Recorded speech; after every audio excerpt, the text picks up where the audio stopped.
at? 1 Samuel 14 is where we are at, so we're jumping back into our study of 1 Samuel. A couple of Sundays ago, we were not together. Pastor Stewart was in here. I was in the sanctuary, so it's been a little while. And we will be in 1 Samuel 14 today, continuing our study through the book of 1 Samuel. And this is on the screen is a chapter breakdown, chapters 1 to 7, Samuel, chapters 8. And those are the basic focuses of those chapters. But they all do intersect as we find out. And we meet some other interesting Bible characters from the saga as we're going along. And in fact, today we'll talk some more about Jonathan. We've talked about him a little bit prior to this, and we'll see his heart revealed today. He's got a really, really neat heart. And Jonathan and David will end up being super good friends later on. We'll get to that later on. But here's where we're at, 1 Samuel 14, and what I titled this was Losing Touch. Now, the first chapter, or the first part of the chapter, is going to deal mainly with Jonathan. That's Saul's son. The remainder of the chapter is about Saul, and that's where the losing touch part comes in. We're going to see him beginning to lose touch with God, with God's people that he's supposed to be leading. And so we'll get to that. And to be honest, I don't know if we'll get to that today. This might be a two-part study, so we'll see how it goes. The first 23 verses I titled Faithful Leadership, and under that we are going to have 4 subpoints, and those subpoints are part of that faithful leadership. It'll tell us why. It'll describe for us what that faithful leadership looked like. It's a fascinating story and another exciting part of again, the 1 Samuel saga here. But let's go ahead and get into it here. Verse 1 starts with, "Now it happened one day that Jonathan, the son of Saul," there it is, "said to the young man who bore his armor." So that would be his attendant, his servant. He's the one that would carry his armor for him or his supplies. Here's what Jonathan said to this young man. "Come, let us go over to the Philistines' garrison that is on the other side." But he did not tell his father. Okay, now we'll find out why that is and what's going on here in just a moment. But let me describe a couple of things for you so that we're not lost in these little details. He's got this, Jonathan is Saul's son. Saul is the king. So this guy would be, obviously, it's his son. So he's got an important position there. And he says to his young man that helps him, again, his servant, he says to that young man, "Listen, we're fighting against the Philistines." So they had trouble with the Philistines just over and over and over again. And this is another one of those times. And Jonathan says, hey, he tells the young man, "Let's go over to the Philistines' garrison that is on the other side. Let's go over to their little fort. Let's go over to the Philistines' fort that's on the other side." But he did not tell his father. Why is that? Well, he's got a plan here, and we'll see that unfold in just a moment. But initially, what a scary thing to think about. Hey, you and I, that's 2 people. So Jonathan says to this young man, "Why don't you come with me, and we'll go over to the Philistines' little safe place over there."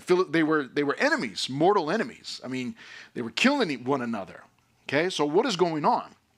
Well, we are told in verse 2 some more of the setting here. Saul, that's the king, was sitting in the outskirts of Gibeah under a pomegranate tree, which is in Migron. The people who were with him were about 600 men. So Saul's got 600 people. By contrast, Jonathan has 1 person. Now, Jonathan would have had more soldiers, but he figures, why bother everybody? Let me just talk to my servant here. Verse 3 says, it gives us some more details here, some more people. Ahijah, the son of Ahitub, who is Ichabod's brother, the son of Phinehas, we've heard that name before, the son of Eli, the Lord's priest in Shiloh, was wearing an ephod. So this individual, Ahijah, was wearing an ephod. That's the priestly vest. But the people did not know that Jonathan had gone. Okay, so Jonathan takes off, just him and his servant, the young man that was attending to him. Verse 4, between the passes by which Jonathan sought to go over to the Philistines' garrison. So he's going through this pass, this narrow way over to the Philistines' safe place. We're told there was a sharp rock on one side and a sharp rock on the other side. Now, those are important points, but what it's doing is it's describing for us that it was a narrow passageway, okay? That's what it's describing for us. And the name of one of those sharp rocks was Bozez, and the name of the other Seneh. Verse 5, the front of one faced northward, opposite Michmash, and the other southward, opposite Gibeah. Now, just a little side note before we move on. You go, why do we need to know all that? We don't necessarily need to know all of that right now, but it is important information, especially when you have a document. So what we're reading right now, 1 Samuel, the Bible, but 1 Samuel is an important historic document. And what we learn from these things, from these little geographical locations and points, is that these are little proofs.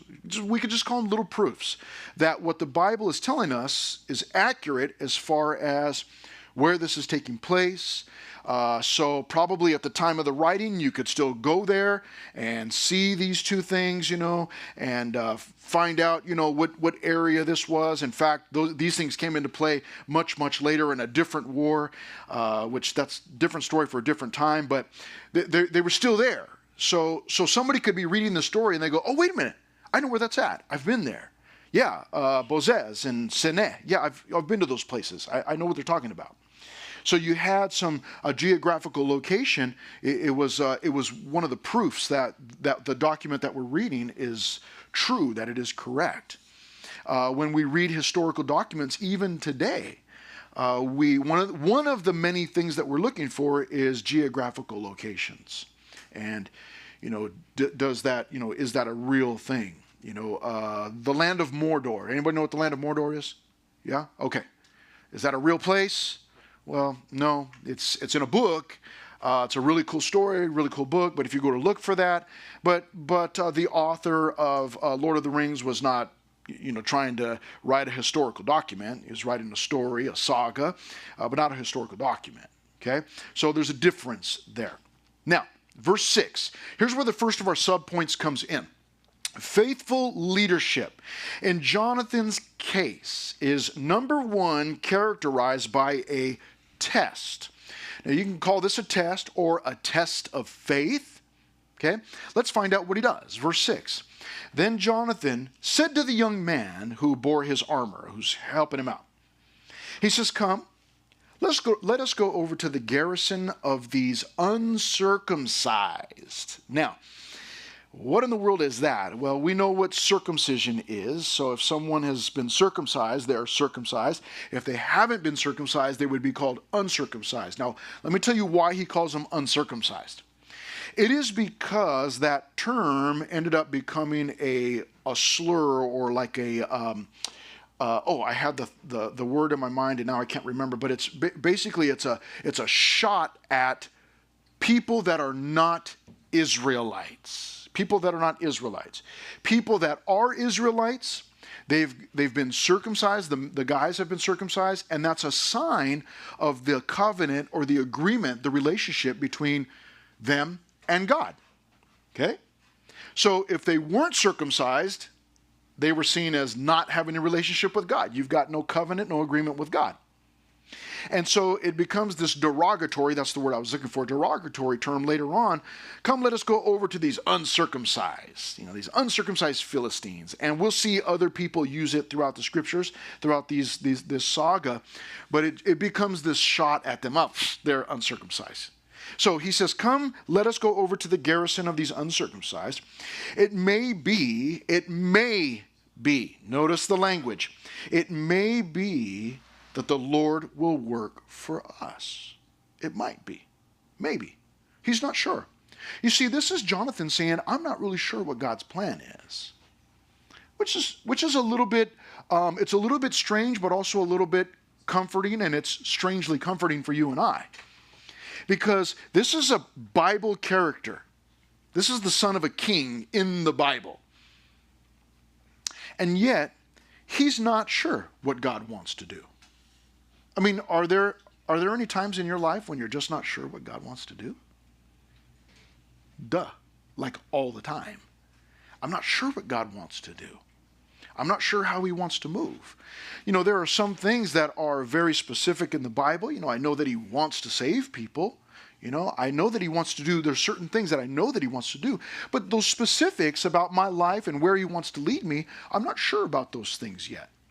And I believe that's for a purpose. I believe that God hasn't revealed our whole life's plan to us yet because he wants us to learn to walk by faith, one step at a time, so that we're praying to him and seeking him and not just go, oh, okay, God, you want me to be you're calling me to be this thing, whatever it might be, a scientist or a circus clown, I don't know, whatever he might be calling you to do. If we just knew the plan ahead of time, then we'd go, okay, God, thank you very much, step aside, I got this. But instead, because we're not sure, well, what does he want me to do? What does he not want me to do? Then what happens is that pushes us to pray and to seek him and to wait for him. So it's a good thing. We want to have a working relationship with God that way. And so here's Jonathan. Jonathan says, you know what? I'm not really sure what God wants to do. And in verse 6, he says, it may be that the Lord will work for us. And then look at the last thing he says in verse 6. For nothing restrains the Lord from saving by many or by few. Nothing is keeping God from saving by the thousands or by just a few. I mean, God can save. Does God need 600 people that are with Saul? No. Can he use just Jonathan and his armor bearer, which, by the way, we don't get his name? Can he use just 2 people? Let me ask you a question right now. Can God save using just 2 people? Is that something that God can do? Yeah, we all go, yeah, that's for sure. Yes, he can do that. I just would feel much more comfortable with the 600. But he can do it with 2. I get it. And so Jonathan's going, who knows? Then verse 7. So his armor bearer said to him, I love this. Look at this. Do all that is in your heart. What does that mean? It means, man, whatever God's putting in your heart, just go on and do that. But it does give us an indication of how the armor bearer, his helper, his servant, his assistant, how did he feel about Jonathan? Man, he trusted him with his life. Right? Whatever you want to do. When my wife is thinking about making a purchase, we recently bought a refrigerator. You go, okay, yeah, so what? Everybody buys refrigerators. Well, refrigerators are expensive. And, I don't stress out about those things. She stresses out a little bit. She can tell you herself. She stresses out about that stuff a little bit. But, I really didn't know what to look for in a refrigerator. And so I said, well, hey, whatever you find, whatever you're looking for, you just go ahead and buy it, and we'll just get it, make it happen. I don't do that with everything. A lot of these things I'm involved in. I'm going, okay, well let's find the best price. But in this case, I go, you know what? Now, I didn't have to worry that she was going to come home with a $50,000 refrigerator, with I don't know, whatever. I don't even know what refrigerators do today. I know they do all kinds of crazy things. I didn't have to worry about that. Why? Because my wife is very conscious. She's very safe about how much of our money she's spending. So in a sense, I could, I just laid my life in her hands. Like, you just buy whatever you think we need. And when she said, okay, I'm going to get this one. Okay, sounds great. And we just went with it. And why? Because I trusted her. Because I know how she operates. So no fear on my part. And so here's Jonathan's armor bearer.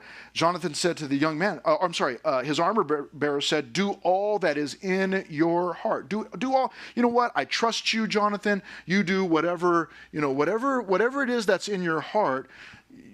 I'm trusting you. So, it gives us a little clue into how the armor bearer felt about Jonathan, but also that must mean that Jonathan was a safe guy to be around also, He didn't say, no way, man, the last time we did that, or, whatever. He goes, hey, whatever you want to do. He's essentially saying, whatever you want to do, I'm with you. Verse 7, go then.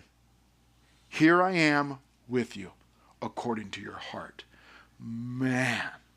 Now, It's given us little indicators of Jonathan's leadership.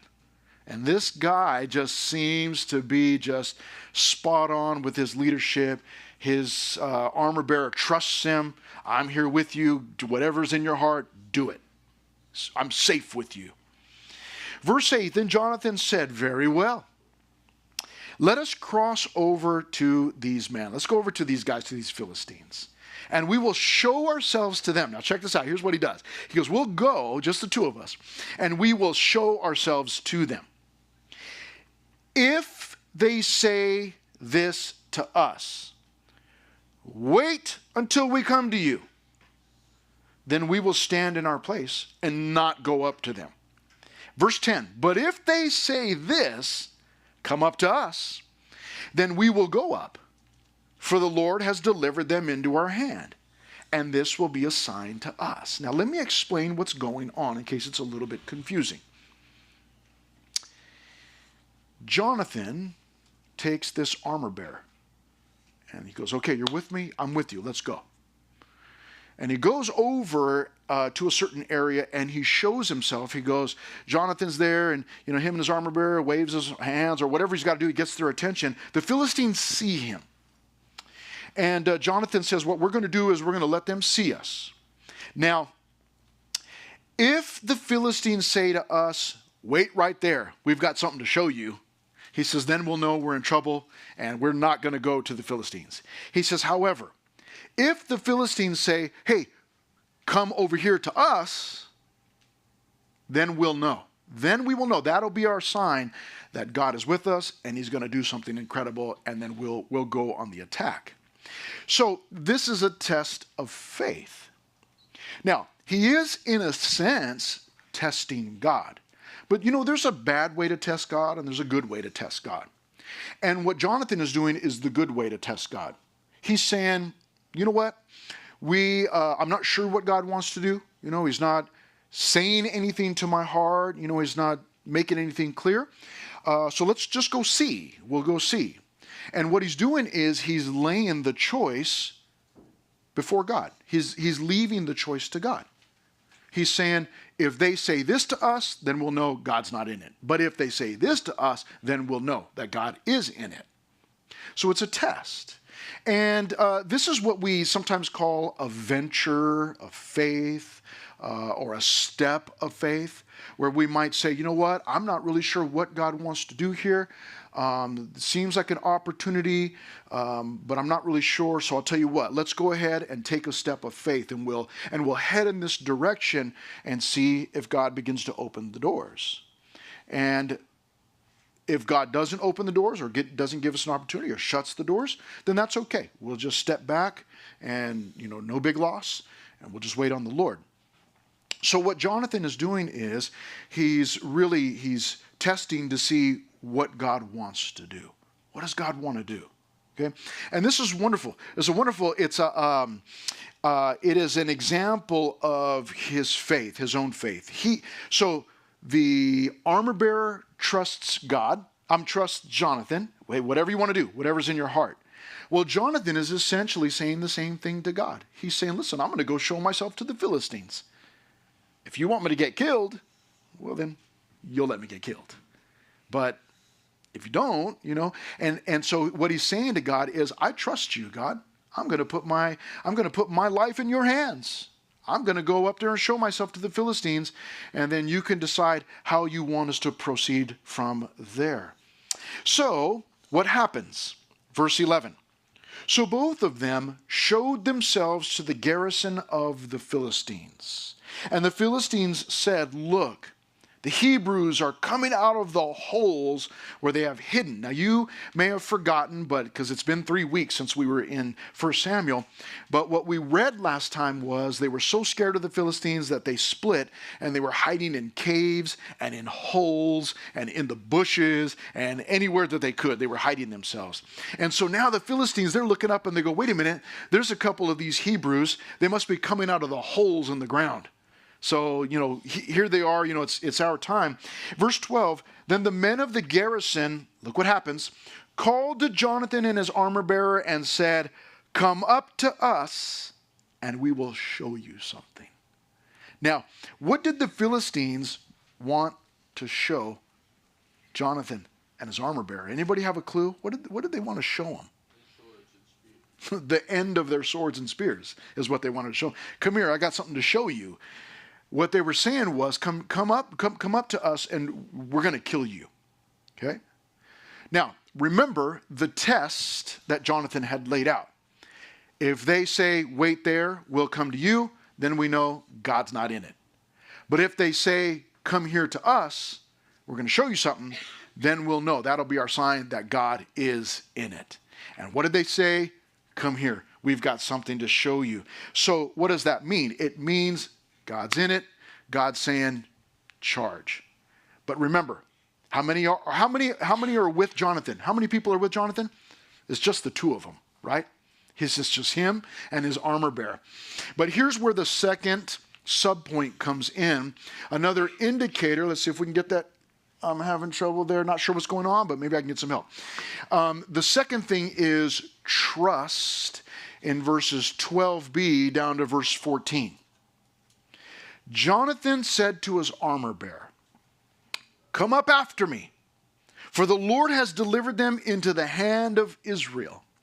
And Jonathan climbed up on his hands and knees with his armor bearer after him, and they fell before Jonathan. Who fell?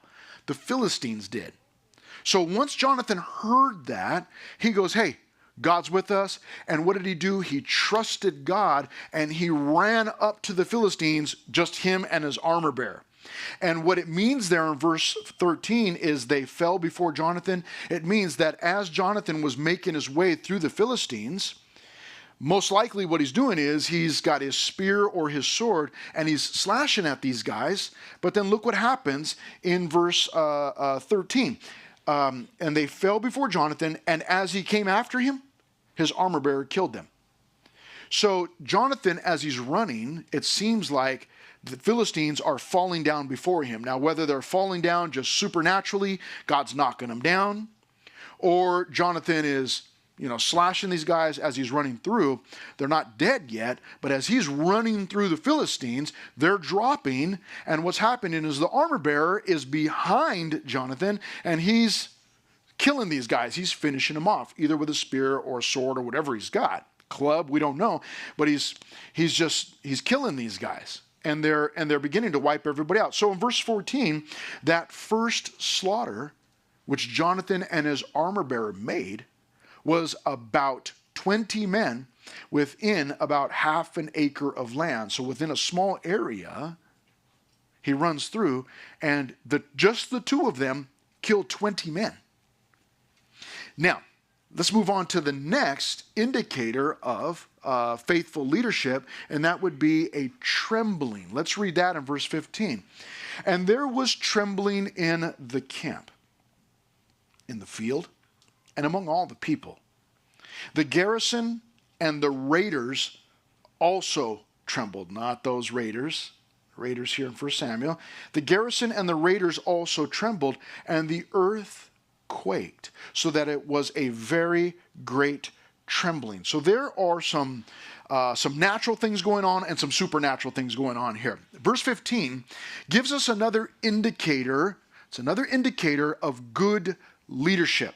Now note, Jonathan started out by testing to see if God was in it or not. He continued by trusting, and his armor bearer is right there along with him. Well, here is one of the proofs of this faithful leadership, this godly leadership, this faith-filled leadership, and that is that the enemies are left trembling. Whenever there is good godly leadership, those on the outside, those who aren't saved, those who are not godly, are going to be afraid of that leadership. And that's what's happening here. It's a result. There was trembling in the camp. That means the Philistines were trembling, terrified, in the field and among all the people. The garrison and the raiders, everybody there trembled. They were afraid. They were terrified. And even the earth quaked, so that it was a very great trembling. So it seems to us that even God was there, even shaking or quaking the ground even, and scaring, terrifying everybody there. So, I mean, imagine as Jonathan, it's just him and his armor bearer, goes rushing up this hill, and he starts swiping at the Philistines, and then here comes his armor bearer behind him, and he's finishing all of these soldiers off, and he's running through this half of an acre, killing 20 different people, 20 different soldiers. Then everybody's terrified. Even the ground begins to shake. I mean, this is quite the scene, quite the supernatural scene. Now, there is a fourth thing here that indicates for us that this was faithful leadership, and that is inspiration. Sorry that it doesn't start with a T. I don't know if that bugs you, if you got OCD and you go, wait a minute, you can't do that. But inspiration. Good, strong leadership. I should indicate good because there's bad, strong leadership. But good, strong, or godly leadership is always going to inspire others. Let's look at verse 16 here. Verses 16 to 23 says, now the watchman of Saul. Now we're back to Saul. In Gibeah of Benjamin looked. And there was the multitude melting away. And they went here and there. What multitude? The multitude of the Philistines. He's describing the Philistines in verse 16. He said, Saul's over in Gibeah of Benjamin, but the watchmen of Saul were in Gibeah of Benjamin, and they're watching the battlefield, and they're going, wait a minute. Something's going on in the Philistine camp. And it says there that the Philistines were melting away, and they went here and there. It's a picture of chaos. It's a picture of chaos. And again, just a reminder, that good, godly leadership is always going to scare the enemy. That's what good, godly leadership does. It's confident in God so that the enemy is terrified of that. But here it also inspires. Verse 17, then Saul said to the people who were with him, now call the roll and see who has gone from us. And when they had called the roll, surprisingly, Jonathan, that's Saul's son, nobody knew he was gone, and his armor bearer were not there. Now, just a little side note here before we move on. I love that Jonathan went, just him and his armor bearer. He didn't say, hey, everybody, come follow me. I did this thing, this test of faith, and God's with me. Leave my dad, Saul, and just come with me. He just quietly leaves him and his armor bearer, and he goes on the attack, and he figures, let God do whatever God wants to do. Okay? So, verse 17, they call the roll. They find out Jonathan and his armor bearer are not there. Verse 18, and Saul said to Ahijah, okay? That's the guy with the priestly vest. He says, bring the ark of God here. For at that time, the ark of God was with the children of Israel. So they had the ark of God. Bring it here, man. We need God. We need God's blessing. Remember, they had previously used it as a lucky charm, essentially. So let's find out what happens. I can tell you not much is going to happen with it right now. But verse 19, now it happened. While Saul talked to the priest, telling him, bring the ark, that the noise which was in the camp of the Philistines continued to increase. It got louder and louder over in the Philistines' camp. So Saul said to the priest, withdraw your hand. In other words, wait a minute, stop. Don't go get the ark. Just don't go.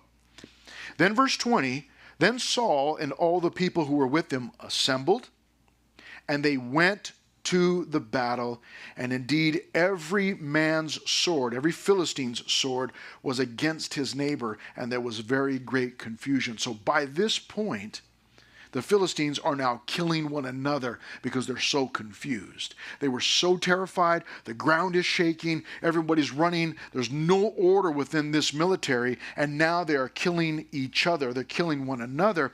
But I want you to see the inspiration. Verse 20. Saul and all the people who were with him assembled, and they went to the battle. That's inspiring. Now, why is Saul the king, And all of the people, the 600 men that were with him, why are they running off to the battle? Because they've seen what's happening in the camp. They found out that Jonathan and his armor bearer were gone. So they're probably figuring out right now, I think Jonathan and the armor bearer over there, I don't think there's anybody else. And they can see that there's chaos, there's trouble in the Philistine camp, and that inspires them to get up and go to the battle. Good leadership is inspiring, isn't it? It inspires us to do the same. We see somebody leading the way, following the Lord, doing something good, making a stand. And what it does is it stirs up also. We go, wait a minute. God's doing something special. He's using that guy or that girl, and he's doing something incredible, some kind of incredible work. And you know what? I want to join that work, and let's go. Come on, everybody. Let's go join the work. That's what good leadership does. Good godly leadership does. When it indicates, when it recognizes that someone is operating by faith, it inspires. If you go to a public school, you may see some other Christians on campus that are living their lives for the Lord, and they're bold. You see that testimony. You go, you know what? Man, that's inspiring. I want to be more like that. God, help me to be like that. And it inspires us to move in that same direction, to trust God in the same way, and to say, you know what? I need to go, and I need to be a little bit bolder. I need to be a little bit louder with my testimony or with my faith in the Lord, and not be so hidden. That's what good leadership does, and that's what it's doing here for Saul and the people that are with him. And so it goes on to say this, in verse 21, moreover, the Hebrews who were with the Philistines before that time. So there were some Hebrews that had left the Israelites, the Hebrews, and they went and were hanging out with the Philistines.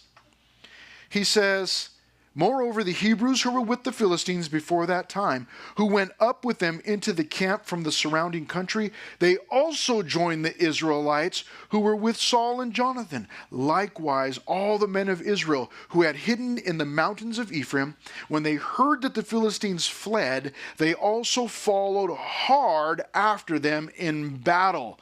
So everybody that was hiding with the Philistines, hiding in holes, hiding in caves, hiding in the mountains, hiding in the bushes, they saw and heard what was going on. They were inspired by that good leadership, and they took off also to the battle. Now, how did all of this happen? It all happened by one guy, just one guy, Jonathan. Just one person. He didn't do it all by himself, but what he did do was he trusted God. He said, man, maybe God wants to do something special here. And what he did was he put out this little test of faith. He says, let's find out what God wants to do. And maybe God wants to do something special, but maybe he doesn't, and that's okay. But maybe he does. And maybe I just need to step out in faith. Maybe God's just waiting for somebody to step out in faith so that he can do this incredible work. And you know, there are those times. It's not every time, but there are those times where you're sitting around waiting like, oh, you know, what's God going to do? And oftentimes he's waiting for one person to step up and to operate by faith, take a step of faith. In the book of Ezekiel, very, very sad verses, but it says that the people of the land practice extortion, they commit robbery, they mistreat the poor and needy, denying them justice. God says, so I looked for a man among them who would build up the wall and stand in the gap on behalf of the people. He was looking for just one person. And then he goes on to say this, one of the saddest verses in all the Bible. He says, but I found none. There was not even one person who would build up the wall, stand in the gap and say, God, you know what? Save these people, help these people. There was no one, not even one. And so he says, I will pour out my wrath and indignation on them. I will consume them with the fire of my wrath. There was nobody, not one person. God was just looking for one person, just one person. Just one person. There wasn't even one. In this case, good news, there was one. Jonathan. And then his armor bearer that trusted him. But it was Jonathan who had that idea. Like, let's just test, man. Let's just see what the Lord wants to do. And some of us are sitting around waiting for God to do something. We want to see him do something great, in our home or in our church youth group or, whatever circumstance we may be in, your ball team, your sports team, your club, whatever it might be. You're waiting. Well, when's God going to do something? Well, maybe God's wanting you to step up and say, God, I don't know what you want to do, but I'll do it if you want to use me. And that's what Jonathan did. Jonathan simply raised his hand. Not hypothetically, but anyways, he didn't actually raise his hand, but he just said, you know what, God, if you want to do something, I'll go. And I suppose we don't need 600 people. I'll just take my armor bearer with me. If you want to do something special, here we are. That was it. But far too often we're sitting around waiting, looking, when's God going to do something? We're looking at everybody else. Like, when are you going to do something? When are you going to do something? When are you going to do something? The question is, when am I going to do something? When am I going to say to God, hey, I'm willing to try it, God. What do you want to do? Maybe you want to do something. Maybe you don't, but maybe you do. And there are those times when we need to have that boldness to step out in faith. Just one step. Just one step. I know. Listen, I know it's unsettling. It's scary, right? Nobody wants to be, in a sense, standing in a, single file line, shoulder to shoulder, and then step out away from everybody, because that's scary. Oh my gosh, there's nobody here. I'm standing by myself. We're terrified of that. Most of us, right? We're terrified. We're terrified to go places by ourselves, or to go to church by ourselves. I don't want to sit by myself, or I don't want to do this by myself. We've got to have somebody else with me. And so the idea of stepping out in faith and being the only one and saying, well, I don't know, God, maybe you want to do something. That's terrifying. I get it. I understand that. But it might be that God's waiting for one person. Just one person to step out in faith. And let me show you something here. It's a wonderful verse. I love this. Verse 23. Look at this. So the Lord saved Israel that day, and the battle shifted to Beth Aven. God saved Israel that day. Why did God save Israel that day? Well, there are several reasons. God still loves, but loved Israel. God wanted to give them the victory, sure. But we might actually say that God was waiting to save Israel that day, and he was just waiting for somebody to step up and step out and say, well, I'll lead if you want me. I'll go if you want me to. And once Jonathan did that, boom, God got in there, shook the ground, confused everybody, and ended up saving Israel that day. What an incredible thought. That God might save somebody as a result of my step of faith. Now, you don't have to answer this out loud. In fact, you don't need to do this, but have you ever spoken to anybody about Jesus? Is there anybody that you've ever spoken to? So a non-believing cousin or a friend at school or even somebody online when you're gaming, first-person shooter killing people. Hey, you ever heard about Jesus? You ever talked to anybody? So the question is, how are people supposed to get saved if no one's talking to them about Jesus? And it might be that God wants to save some people, and maybe he's waiting on somebody. Maybe he's waiting on you. Like, hey, you're gonna say something? You're gonna talk? You're gonna raise your hand and say, well, I'll try it. God, let's see what you want to do. It's terrifying. I get it. Because again, we don't want to put ourselves out there. We call it, I don't want to put myself out there. But that's exactly what Jonathan did, and it ended up in salvation for Israel that day, saved Israel that day. Seems that God was just waiting for somebody to step up and volunteer.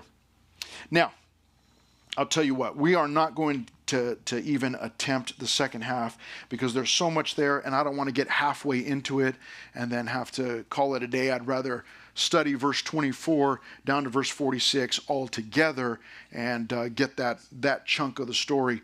But what we are going to see, and I'll tell you what, I'll do this just so you have an idea. We saw faithful leadership, right? You just saw that right there. Faithful leadership, okay? The next section is 24 to 46, and it is failing leadership. And I'll explain next time why it's failing leadership. But I can tell you this right now, that it has to do with Saul and his failing leadership. Let me tell you about a couple of events. Don't